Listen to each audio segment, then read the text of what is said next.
తూర్పు వైపు, దక్షిణం వైపు, పడమర వైపు 4 అయిపోతే అయిపోతుంది. మామూలుగా ఈ దౌమ్యుడు అంటే పాండవుల యొక్క రాజపురోహితుడైనటువంటి దౌమ్యుడు తూర్పు దిక్కున ఉన్నటువంటి తీర్థాలను వర్ణిస్తున్నాడు వాళ్ళందరికీ కూడా.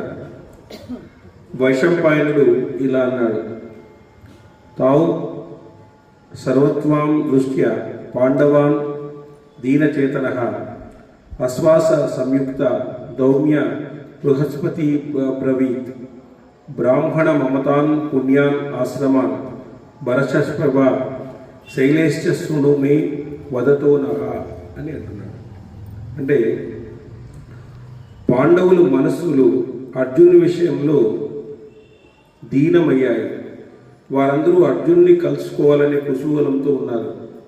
వీరి అవస్థ గమనించి బృహస్పతి సమానుడైనటువంటి దౌమ్యుడు ఊడేస్తూ వారితో ఇలా పలికాడు, బ్రాహ్మణులు ఇష్టపడే తీర్థ ఆశ్రమ పర్వత దిక్కుల వర్ణను వినిపిస్తాను వినండి. అంటే వాళ్ళు అర్జునుడి గురించి బాధపడుతూ ఉంటే అనేక విషయాలని చెప్పి వాళ్ళని సముదాయిస్తున్నాడు అనమాట. అనేక విషయాలను చెప్పి వాళ్ళని సముదాయిస్తున్నాడు. అంటే బాధలో ఉండే వాళ్ళకి ఏదో కొన్ని వేరే విషయాలు చెప్పి ఏ విధంగా అయితే సముదాయిస్తామో మనమంతా కూడా ఆ విధంగా సముదాయిస్తున్నాడు. నా ద్వారా వాటి గురించి విను, నువ్వు ద్రౌపది సోదరులు శోకం లేని వారు అవుతారు. అంటే తీర్థయాత్రల గురించి మనము విన్నప్పుడు శోకం లేని వారు అవుతారు. ఎందుకంటే ఎందుకు శోకం ఉండదు అంటే ఆ మహర్షులు వాళ్ళ యొక్క కుటుంబాలని త్యాగం చేశారు. చూడండి, వాళ్ళు పరమాత్మతో మాత్రమే బంధాన్ని పెట్టుకున్నారు, ఎవరితో బంధాన్ని పెట్టుకోలేవాళ్ళు. ఒకరి గురించి ఒకరు కంపేర్ చేసుకున్నారా? చేసుకోలేదు. ఎవరి తపస్సు వాళ్ళదే, ఎవరి ఆహారం వాళ్ళదే, ఎవరి లగ్నం ఎవరి ఏకాగ్రత వాళ్ళదే. వాళ్ళు ఎంతో కష్టపడి ధ్యానించి దర్శించి మరి సమాధి స్థితిలోకి వెళ్ళి ఈ జగానికంతా ఆధారమైనటువంటి వాడిని కనుగొన్నారు. అది వాళ్ళు చేసినటువంటి గొప్ప సుకృతమైనటువంటి కార్యం. ప్రపంచంలో ఏదో ఒక ఆయన రేడియో కనిపెట్టినాడు, ఒక ఆయన టీవీ కనిపెట్టినారు, వాళ్ళంతా గొప్ప వాళ్ళు కాదు. ఈరోజు ఈ మొత్తము చరాచర జగత్తుకంతా కూడా ఆధారమైనటువంటి వాడిని వాళ్ళు కనుగొన్నారు. కనుక్కోవడమే కాదు, వాళ్ళ అక్కడి నుంచి వచ్చినటువంటి అనేక వాటిని వాళ్ళు మనసులో పెట్టుకొని మళ్ళీ రాసినారు అన్నమాట. అంటే అక్కడ వేద ప్రవక్తంగా అపౌరుషేయం అంటారు వేదాలని. అంటే వేదాలు మనకేమీ రాయబడలేదు, అవన్నీ వినిపించినటువంటివి. అవన్నీ కూడా ఆ వినిపించినటువంటి వాటిని వాళ్ళు గ్రంథాల రూపంలో అనేక రూపంలో మనకు అందించి మనకు ఎంత సహాయం చేసినారు. అంటే వాళ్ళు పొందినటువంటి జ్ఞానాన్ని వాళ్ళే ఉంచుకోలేదు, మనకు అందించినారు. మరి మనం ఎంత కృతజ్ఞతగా ఉండాలి చెప్పండి వాళ్ళకి. ఇప్పుడు వాళ్ళు పొందింది వాళ్ళు మాత్రమే ఆనందించి వెళ్ళిపోయింటే అది వేరే విషయం. బట్ వాళ్ళు పొందినటువంటి దాన్ని మనం కూడా పొందాలా. వాళ్ళు పొందినటువంటి దాన్ని మనం కొద్దిగైనా పొందగలిగి కొంత ఆనందాన్ని అనుభవించాలా. కలియుగంలో విపరీతమైనటువంటి కామావేశాలు ఉంటాయి, అర్థకామాల కోసం కొట్లాడుకుంటుంటారు, ధర్మంతో దాన్ని ముడిపెట్టరు. మోక్షం అనేటువంటిది ఏమో మాకు తెలియదు అంటారు. అట్లయిపోయింది అప్పుడు. సో ఆ విధంగా ఈరోజు అర్థకామాల కోసం కొట్లాడుకుంటున్నారు అందరూ కూడా. మన దానికి ఆ మనుషులకు ఆధారమైనటువంటి దాన్ని మనం మర్చిపోతున్నాం ఈరోజు. ఇవన్నీ కామము అర్థము ఇవన్నీ ఉండాలంటే అసలు మనిషే ఉండాలి కదా. మరి మనిషే లేనప్పుడు ఇంకా అవన్నీ ఏం పనికి వస్తాయి చెప్పండి. ఈరోజు ఆ కామవాంఛల కోసము కోరికలు వెంటబడి ఇంద్రియాల సుఖాలకు లోనై భౌతికమైనటువంటి సంపదలకు లోనైపోయి పూర్తిగా మనుష్యతత్వాన్ని మర్చిపోతున్నాం. సాంకేతిక పరిజ్ఞానం ఉండాల్సిందే, తప్పేం లేదు. కానీ మానవీయ కోణం ఏడని చెప్పండి. సాంకేతిక పరిజ్ఞానం ఉండాల్సిందే, అది పెరుగుతూ ఉంటుంది. కానీ మానవీయ కోణం అనేటువంటి దాని వెనుక ఉండాల్సిందే. ఆధ్యాత్మికత సాంకేతిక పరిజ్ఞానం రెండూ ఉండాల్సిందే ఈరోజు. కానీ మానవీయ కోణము మానవత్వము అనేటువంటిది లేకుండా పోతుంది ఈరోజు. ఎప్పుడైతే ఆ మానవత్వం అనేటువంటిది లేదో మనుషులు ఆర్టిఫిషియల్గా తయారవుతున్నారు. వాళ్ళు మాట్లాడేటువంటి మాటలకు విలువ లేకుండా పోతుంది. వాళ్ళు మనసు ఒకటి, లోపల ఒకటి, బయట ఒకటి అనుకొని మాట్లాడుతూ ఉన్నారు. ఈ విధంగా అనేక రకాలైనటువంటి మనకు దుర్మార్గాలు ఈరోజు జరుగుతున్నాయి. కారణం ఏమిటంటే మనుషుల మధ్య ఆ విలువ సంబంధాలు, ఆ మానవ సంబంధాలు అన్నీ కూడా ఈరోజు పడిపోయినాయి. చాలా పడిపోయి ఎంతో డబ్బులు ఉన్నప్పటికీ కూడా ఈరోజు ప్రపంచంలో ఒక సమస్య అంట, మాకు అన్ని డబ్బులు ఉన్నాయి, అందరూ ఉన్నారు, కానీ మాకు ఒకరు ఫోన్ చేసేవాళ్ళు లేరు, మాట్లాడించేవాళ్ళు లేరు. ఏం పరిస్థితి అని ఒక సమస్య ఏర్పడుతుందంట ఇప్పుడు ప్రపంచంలో. నిద్ర పట్టడం లేదు, నాకెవరు మాట్లాడించడం లేదు. నువ్వు ఎవరితో మాట్లాడితే కదా ఎవరిని మాట్లాడించింది.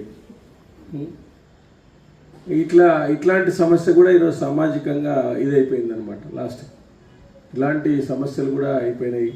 అంతా ఉంది, మళ్ళీ మన దగ్గర సాంకేతిక పరిజ్ఞానం ఉంది, డబ్బులు ఉన్నాయి, మనకు అంతా రెడీగా ఉంది, కానీ మనకి ఈరోజు నిద్ర పట్టడం లేదు. కొంతమందికి నిద్ర మాత్రలు వేసుకుంటే తప్ప నిద్ర పట్టడం. నవ్వు చూసి ఎన్ని రోజులు అయిపోయిందో తెలియదు. అది ఏమి సాధించాలనుకుంటున్నారో ఏమిదో అర్థం కావడం లేదు. అనుక్షణము ఆనందంగా ఉండమని చెప్తుంది శాస్త్రం. నీ దగ్గర ఏమీ లేనప్పుడు ఎందుకు, నీది ఏమీ లేనప్పుడు నువ్వు ఎందుకు దుఃఖాన్ని ఇచ్చేస్తావు, ఆనందాన్ని ఎందుకు కోల్పోతావు? నీది ఏమీ లేదు అని చెప్పేసింది శాస్త్రం. నీ నడత అంతా కూడా నాదే, నీ ప్రమేయమే లేదు అన్నప్పుడు వాళ్ళు ఆడించినట్లు ఆడేదే. వచ్చినప్పుడు మనము సంస్కారవంతంగా మనం వ్యవహరించాలి. మనకి ఏదైనా వచ్చినప్పుడు, కర్మ ఫలితాలు వచ్చినప్పుడు సంస్కారవంతంగా మనము దానికి ఉండడానికి మన తెలివిని ఉపయోగించాలి, అంతే. ఇప్పుడు ఉపనిషత్తులు ఏమంటాయి? ఉపనిషత్తులు మానవ శరీరం అనేటువంటిది ఒక రథం లాంటిదంట. మానవ శరీరం, బుద్ధి అనేవాడు రథసారథి అంట. బుద్ధి అనేటువంటి వాడు రథసారథి. గుర్రాలు అనేటువంటివి కోరికలు, వాటిని పాశాలు అనేటువంటివి ఇంద్రియాలు. ఈ సారథి అనేటువంటి వాడు ఈ మనసుని సక్రమంగా కంట్రోల్ చేస్తే ఆ గుర్రాలు కరెక్ట్గా పోతాయి, లేకపోతే గుర్రాలు అధోగతి పాలవుతాయి. ఎప్పుడైతే బుద్ధి వికసించడం లేదో మనస్సుతో వెళ్ళిపోతున్నాయి అవన్నీ కూడా. ఇంద్రియాలన్నీ కూడా మనస్సుతో ఉండడం వల్ల ఈరోజు అనేకమైనటువంటి ఇవి జరుగుతున్నాయి. అంటే బుద్ధిని మనము మార్చుకోవాలా, సంస్కరించుకోవాలా. ఆ బుద్ధిని మార్చుకునేటువంటి పద్ధతులే ఈ సత్సంగాలు. ఆ బుద్ధిని మనం మార్చుకోవాల్సిందే. ఆ బుద్ధిని మార్చుకోకపోతే మనం పెట్టిందే వేదము అంటారు, మనం చెప్పిందే కరెక్టు అంటారు. అట్లా అయిపోయిందనమాట. కాబట్టి ఆ బుద్ధిని మార్చుకొని దాన్ని మనసును కంట్రోల్ చేసి, నియంత్రణ చేసి మనము ఆనందాన్ని అనుభవించాలని చెప్పేసి మనకు శాస్త్రాలు చెప్తున్నాయి. ఆ బుద్ధిని మార్చుకోవడం పద్ధతే మనకి ఇదంతా కూడా. బుద్ధి చెప్పినట్లుగా మనసు వినేటట్లుగా చేసుకోవాలి. కాబట్టి మనము ప్రతిదానికి ఇష్టపడకూడదు. ఏదైతే బుద్ధి మనకు అంతరాత్మ చెబుతుందో దాన్ని మాత్రమే మనం ఇష్టపడాలా.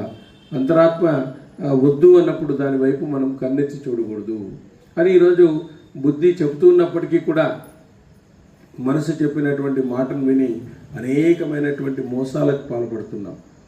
బుద్ధి చెప్తా ఉంది, ధర్మంగా ఉండయ్యా, సత్యాన్ని తెలుసుకో, ధర్మంగా ఉండు, దేవాలయానికి పోవడమే కాదు, నీలో ఉండేటువంటి మంచిని మేల్కొల్పు, సత్యాన్ని తెలుసుకో అని చెప్పేసి చెప్తున్నాయి. ఇంకొద్దిగా ముందుకు పోతే ఉపనిషత్తులు చెప్తున్నాయి నేను ఎవరని తెలుసుకొని. మన మహర్షులు నువ్వు ఎలా జీవించాలి అని చెప్పినారు, కానీ నువ్వు ఎంత సంపాదించాలి అని ఎవరు చెప్పలేదు. ఎంత సంపాదించాలని మహర్షులు చెప్పలేదు మనకి. నువ్వు ఎలా జీవించాలి అని చెప్పినారు.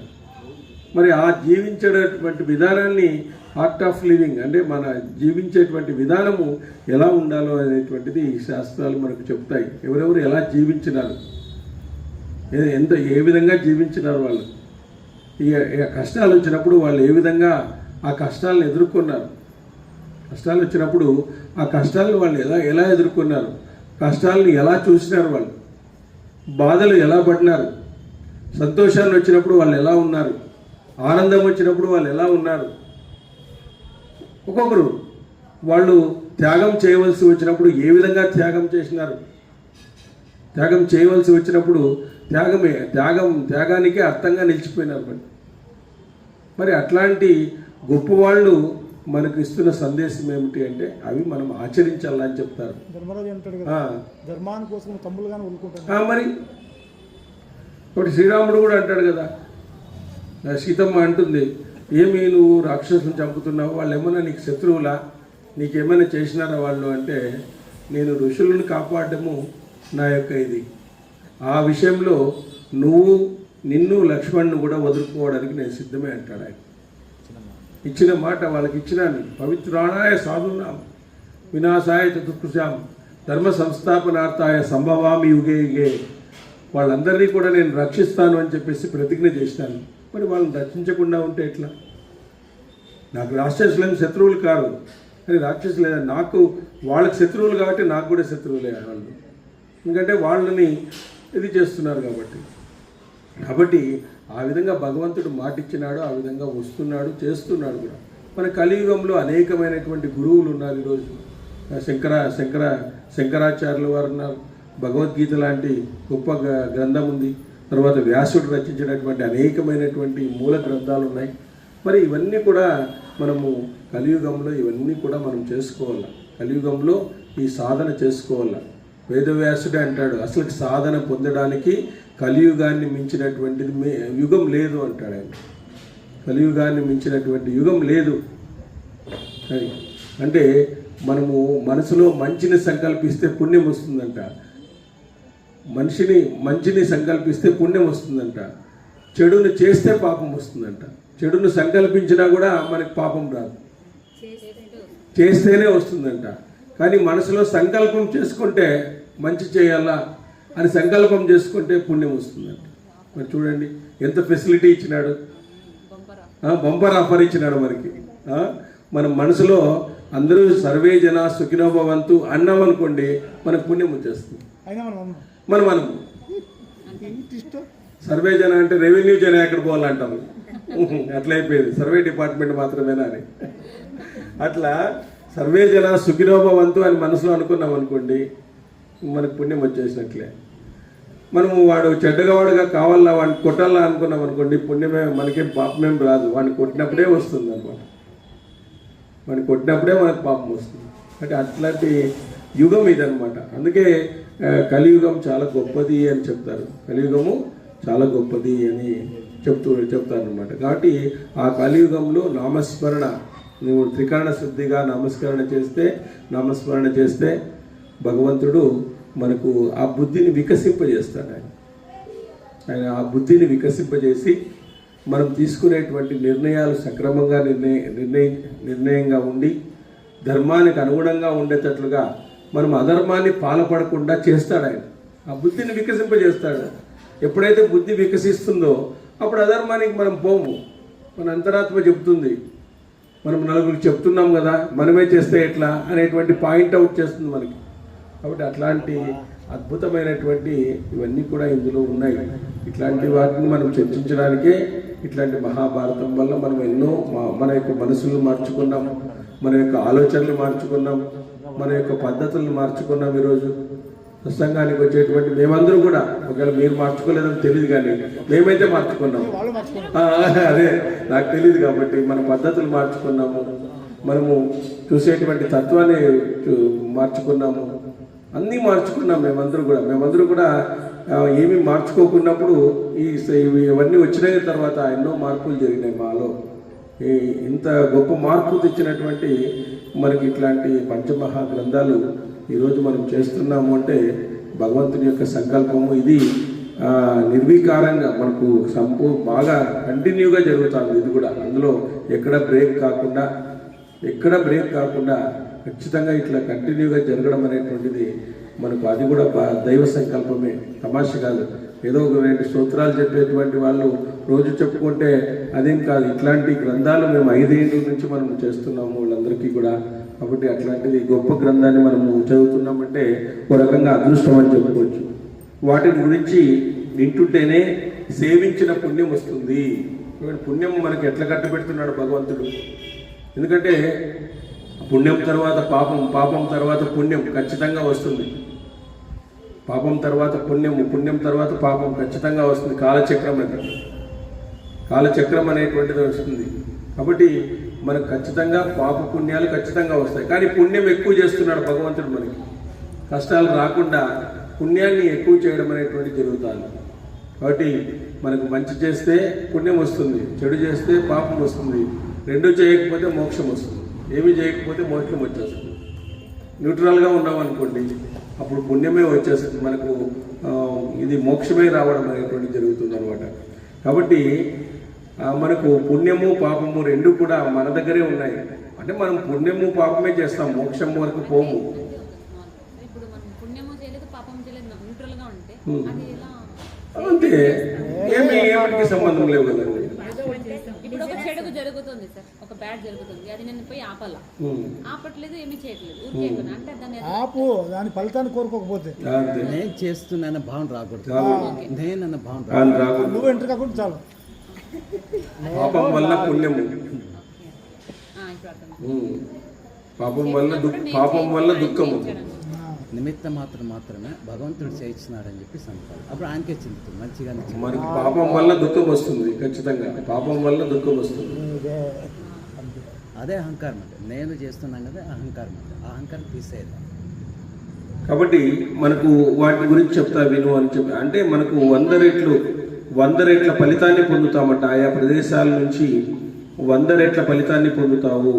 రాజా, నాకు గుర్తున్నంత వరకు పూర్వం రాజఋషులచే సేవించబడిన తూర్పు దిక్కునందరి సుందర ప్రదేశాలను వర్ణిస్తాను. తూర్పు దిక్కున దేవర్షులచే పూజించబడే నైమిషా తీర్థం ఉంది. అక్కడ ప్రతి దేవతకు వేరువేరు తీర్థాలు ఉన్నాయి. అక్కడ ప్రతి దేవతకు కూడా వేరువేరు తీర్థాలు. ఆ ప్రదేశంలో దేవర్షి సేవితమై అందము పవిత్రత గల గోమతీ నది ఉంది. అదే నైమిషారణ్యం. గోమతీ నదిలో మనకు సత్యనారాయణ వ్రతం చేసింటున్నాము. నైమిషారణ్యంలో మార్నింగ్ ఇక్కడ చేసింటాం అనమాట. చాలా గొప్ప నది, చాలా ఫ్రెష్గా ఉంటుంది అంటున్నా నది. 7 గంటలకే అడిపోయి చెల్లిలో చేసింటాం అనమాట. అక్కడ గోమతీ నది ఉంది. అది దేవతల యజ్ఞభూమి, యముని పశుమారణ ప్రదేశము. అంటే తూర్పున పుణ్యము పవిత్రమైనటువంటి గయా పర్వతం ప్రకాశిస్తుంది. అది గయా నిర్మితము. అక్కడ మంగళకరమైన బ్రహ్మ సరోవరం ఉంది. అది దేవఋషులకు పూజనీయ స్థానము. బ్రహ్మ సరోవరం ఉంది. గయా తీర్థంలో పెద్దలు ఇలా అన్నారు, చాలామంది పుత్రులను కలాని, అందులో ఒకడైనా గయాకు పోయి తల్లిదండ్రులకు శ్రాద్ధాన్ని ఆచరిస్తాడు.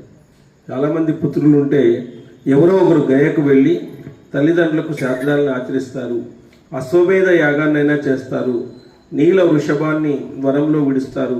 వీటి వలన 10 తరాలు అటు ఇటు ఉద్ధరించబడతాయి.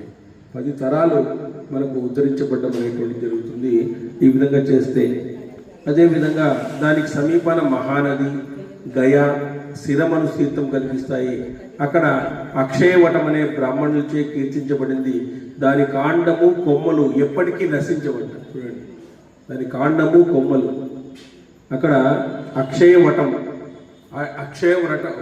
వటవృక్షం ఉందంట. దాని కొమ్మలు కానీ కాండం కానీ ఎప్పటికీ నశించవు. అట్లాంటివి ఉన్నాయి. అక్షయ వటవృక్షం, మరి చెట్టు. ఈ చెట్టు కింద పితరులకు ఇచ్చిన అన్నము అక్షయమవుతుంది. అన్నం పెడితే ఎక్కువ పెరుగుతుందంట.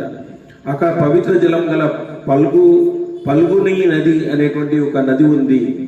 అదే చోట ఫలామూలాల్లో అధికంగా ప్రసరించే కౌశికీ నది కూడా ఉంది.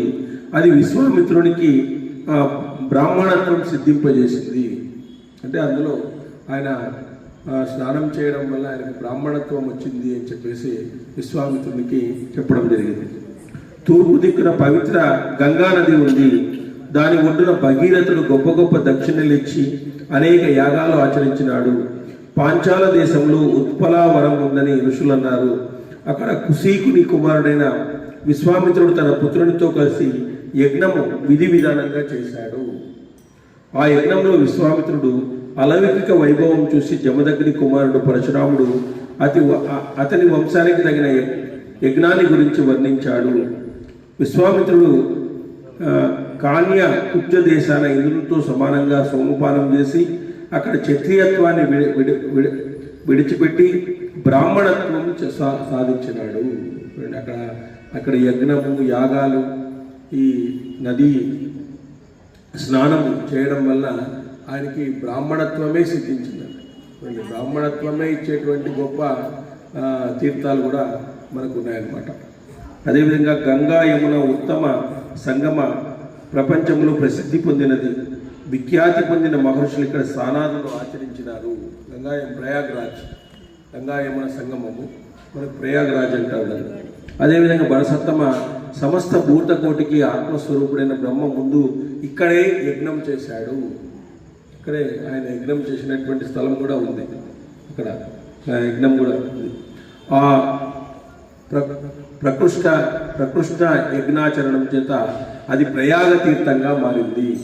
చిన్న గుంత మాదిరి కనపడుతుంది చూడండి, అదే బ్రహ్మ చేసినది. అది అగస్త్య మహర్షికి గొప్ప ఆశ్రమం అక్కడే ఉంది. ఈ తాపసరణ్యం తాపసులచే ఇప్పటికీ ప్రకాశిస్తున్నది. హిరణ్య బిందువు అనే చెప్పబడే ఈ ఆశ్రమము కాలాంజరమును పర్వతం మీద ఉంది. ఈ అగస్త్య పర్వతం రమణీయము, పవిత్రము, కళ్యాణకరము.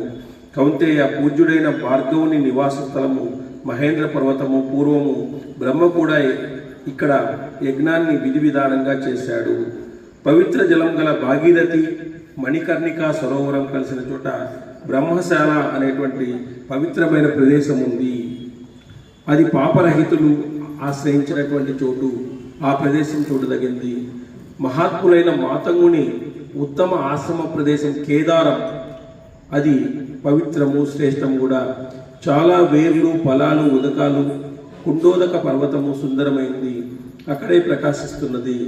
విషదేశుని నలుని దప్పిక తీర్చిన నిషదేశుని నలుని దప్పిక కలిగి ఈ తీర్థము జలం సేవించి శాంతిని పొందినాడు.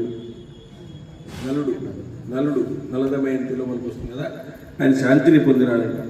తాపసులు నిషాదరాజు తాపసులు ఆశ్రయించిన దేవవనం అనేటువంటి పవిత్ర క్షేత్రం ఇక్కడ విరసిల్లుతూ ఉంది. ఈ పర్వత శిఖరాన బాహుద, నంద అనే 2 నదులు ప్రవహిస్తున్నాయి. తూర్పు దిక్కున ఉన్న తీర్థాలు, నదులు, పర్వతాలు ఈ విధంగా వర్ణించబడినాయి. మిగతా దిక్కులో ఉండేటువంటి పర్వతాలను వివరిస్తాను. దౌమిడిలా అన్నాడు, నేను ఇప్పుడు దక్షిణ దిక్కునున్న తీర్థాలను నా బుద్ధికి అనుగుణంగా వివరిస్తాను అన్నాడు. దక్షిణ దిక్కునున్న నదుల్లో గోదావరి నది ప్రసిద్ధమైనది. ఆ నది ఒడ్డున ఎన్నో పూల తోటలు, వాటి బయట లోతు తెలియని జలరాశి ఉంది. చాలామంది ఋషులు గోదావరిని మంగళకరమైందని సేవిస్తారు. వేణు, భీమరతి నదులు దక్షిణ దిక్కు నుంచి సమస్త పాపాల భయాన్ని పోగొడుతూ ఉన్నాయి. ఈ నదుల ఒడ్డున పశుపక్షాదులు వ్యాపించిన ఋషి ఆశ్రమాలు ప్రకాశిస్తూ ఉన్నాయి.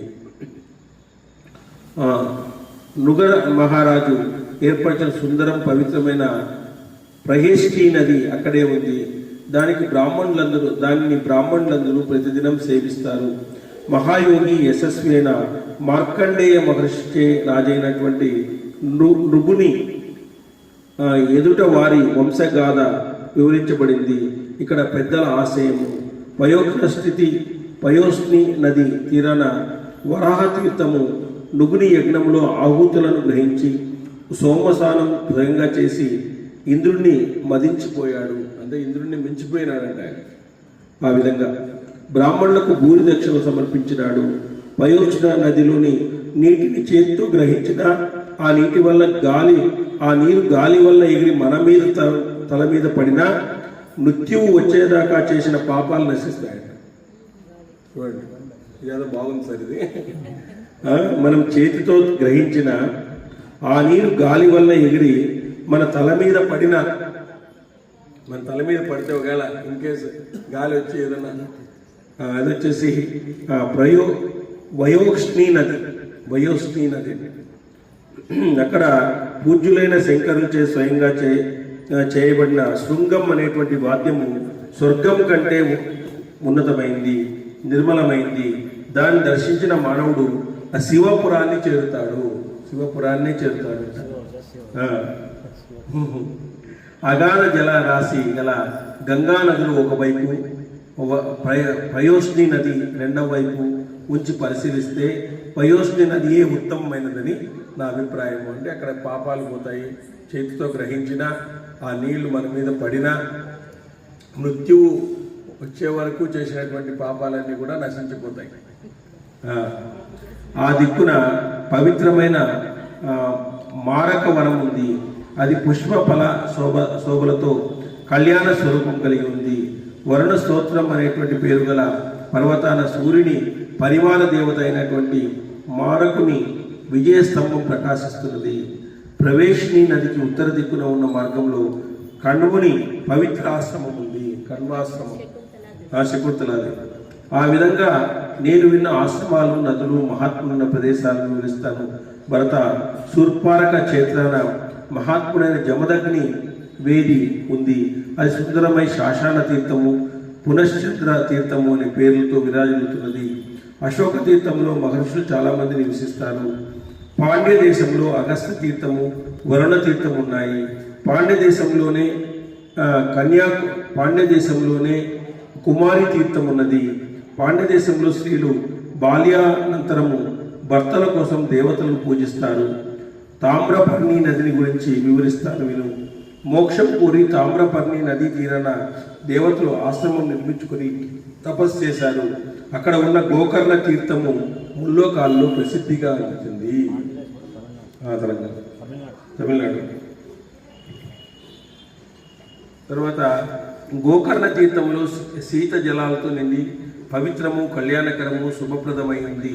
అంతఃకరణ పరిశుద్ధం కాని వారికి గోకర్ణ తీర్థం ప్రవేశము దుర్లభము.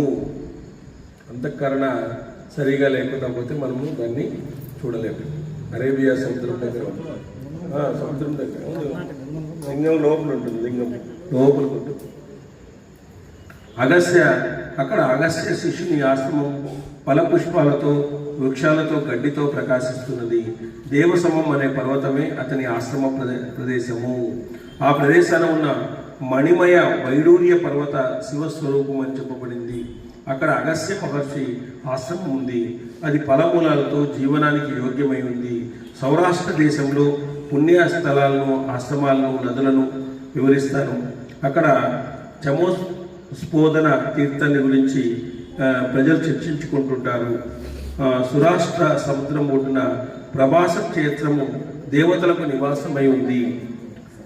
పిండారక తీర్థం కూడా ఋషిగణ సేవితం, కళ్యాణకరమై అక్కడే ఉంది. చూడండి, ఇవన్నీ తీర్థాలు ఉన్నాయంటే అక్కడ దేవతలు వస్తూ పోతూ ఉంటారు. ఖచ్చితంగా వస్తూ పోతుంటారు. అవన్నీ సౌరాష్ట్ర, గుజరాత్. ఆ వైపున ఉన్న ఉజ్జయంతం అనేటువంటి పర్వతాన్ని శీఘ్ర సిద్ధి ప్రదాయకం అని చెప్తారు. అదేవిధంగా యుధిష్ఠిర ఆ విషయాన్ని నారదు నుంచి గానం చేయబడిన ప్రాచీన శ్లోకం నా నుంచి విను. సౌరాష్ట్ర ముగపక్షి వ్యాప్తమైన ఉజ్జయంత పర్వతంపై ఎవరు తపస్సు ఆచరిస్తారో వారికి స్వర్గంలో పూజ లభిస్తుంది. ఉజ్జయంత పర్వతానికి సమీపంలో ద్వారకా నగరం ఉంది. అది సాక్షాత్తుగా మధుసూదని ప్రియ నివాసము. ద్వారకా నగరం, గుజరాత్. వేదవేత్తలు, ఆధ్యాత్మిక వ్యక్తులు శ్రీకృష్ణ పరమాత్మని అత్యంత సనాతనుడని అతని కీర్తిస్తారు. గోవిందుడు పవిత్రం చేసేవారు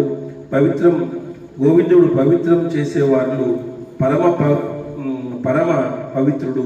పుణ్యాత్ములలో పుణ్యుడు, మంగళకరమైన వారిలో మంగళకరుడు. చూడండి, ఆయన పవిత్రం చేసేవారిలో పరమ పవిత్రుడు.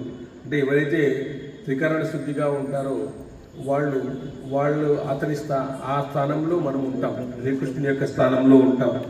పుణ్యాత్ములలో పుణ్యుడు, మంగళకరమైన వారిలో మంగళకరుడు, పుండరీకాక్షుడు, దేవాదిదేవుడు, పరమేశ్వరుడు, సనాతనుడు, అవినాశి, వినాశి అయినటువంటి ముల్లోకాల్లో విరాజిల్లుతున్నాడు. అచింత్యుడు, మధుసూదనుడు, ద్వారకావాసి అయిన శ్రీకృష్ణుడు అక్కడే ప్రకాశించాడు. అక్కడ పవిత్రాణం హి గోవింద పవిత్రం పరముచ్యతే, పుణ్యానామపి పుణ్యో మంగళానాంచ మంగళం, త్రైలోక్య పుండరీకాక్ష దేవదేవ సనాతన, అవ్యయాత్మ క్షేత్రజ్ఞ పరమేశ్వర, హస్తే హరి రచింత్య తథైవ మధుసూదన. విష్ణు సహస్రనామం కొన్ని ఉన్నాయి. కాబట్టి ద్రౌపది ఇలా పలికాడు. పశ్చిమ దిక్కులో అనర్థ దేశాల్లో పవిత్ర తీర్థాలను, పుణ్యస్వరూపాలైన దేవ మందిరాలను వివరిస్తాను. భరత ఈ దిక్కున పశ్చిమ దిక్కు, ఈ దిక్కున పవిత్రమైన నర్మదా నది ఉంది. ఆ నదీ దార పశ్చిమంగా సాగుతుంటుంది. దాని ఒడ్డున నర్మదా తపతి నది, ఆ నది దార పశ్చిమంగా సాగుతూ ఉంటుంది. దాని ఒడ్డున ప్రియ గులకలు, మామిడి తోపులు, ఫలవృక్షాలు అధికంగా ఉన్నాయి. అంటే నర్మదా తపతి ఇవన్నీ పడమరకు ప్రవేశిస్తాయి. పడమరలో వచ్చేసి అరేబియా సముద్రంలో కలుస్తాయి. మిగతావన్నీ బంగాళాఖాతంలో కలుస్తాయి. గంగా, గోదావరి, కృష్ణ ఇవన్నీ కూడా బంగాళాఖాతంలో కలుస్తాయి అన్నమాట.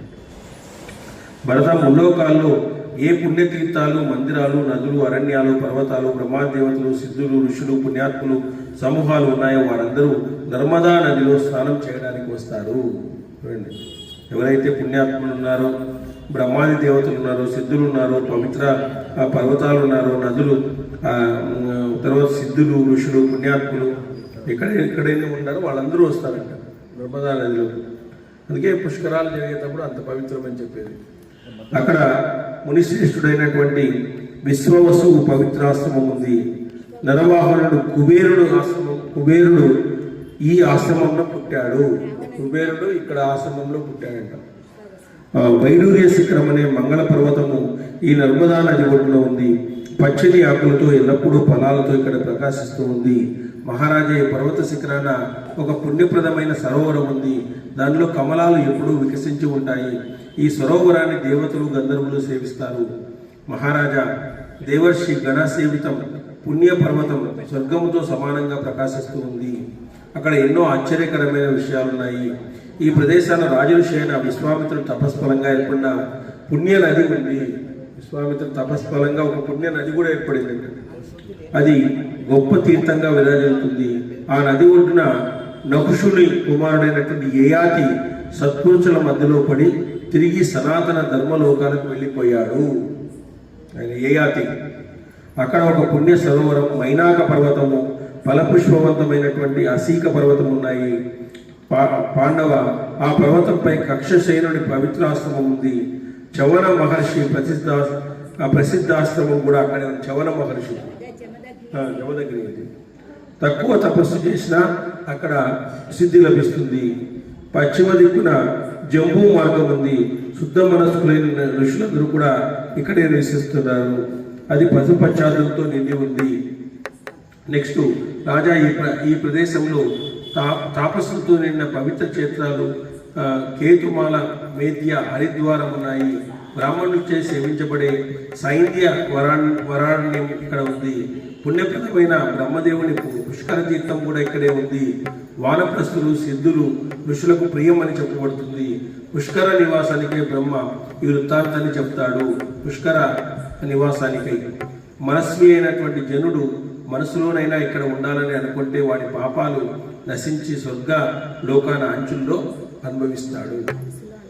ఇవన్నీ కూడా మంచి మంచి తీర్థాల గురించి వింటేనే మనకు పుణ్యం వస్తుంది అని చెప్తారు. ఎందుకంటే ఇక్కడ మనం వెళ్ళడానికి వీలు ఉండదు. కొన్ని అప్పుడు కాలంలో ఏర్పడినటువంటి తీర్థాలు కాబట్టి ఎక్కడ అసలు మనకే తెలియదు ఇవన్నీ కూడా ఉన్నాయని చెప్పేసి.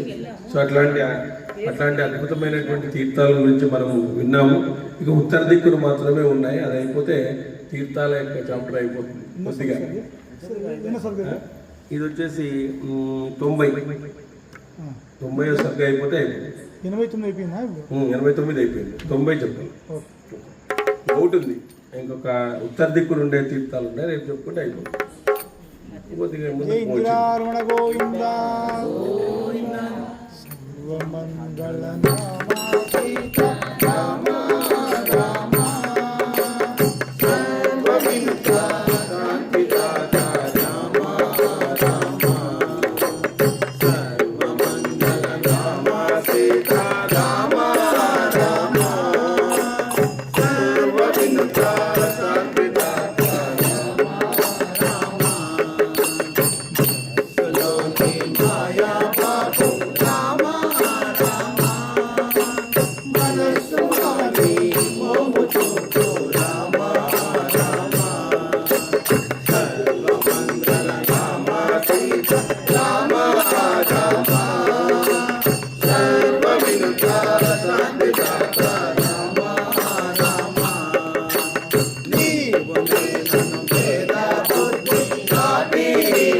మాని జ్ఞాన సిద్ధి రామ రామ సర్వమంగళ రామ సీతా రామ రామ సర్వ వినుత శాంతి దాత రామ రామ కామ క్రోధ లోభ మోహ పాశ క్రోధ నరక దోషే కావు మయ్యా రామ రామ సర్వమంగళ రామ సీతా రామ రామ సర్వ వినుత శాంతి దాత రామ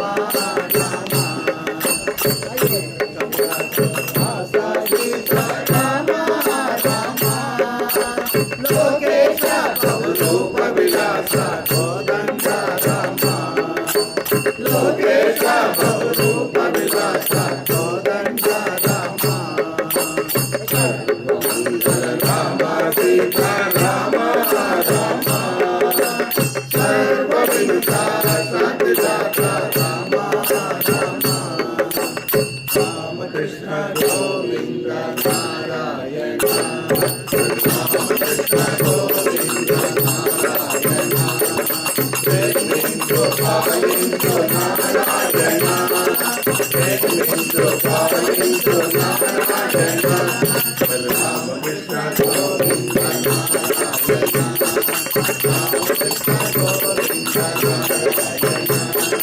నారాయణ హరి నారాయణ నారాయణ హరి నారాయణ నారాయణ హరి నారాయణ నారాయణ హరి నారాయణ దేవపారాయణ హరి నారాయణ శ్రీమన్నారాయణ ప్రియకాంతాయ కళ్యాణ నిలయే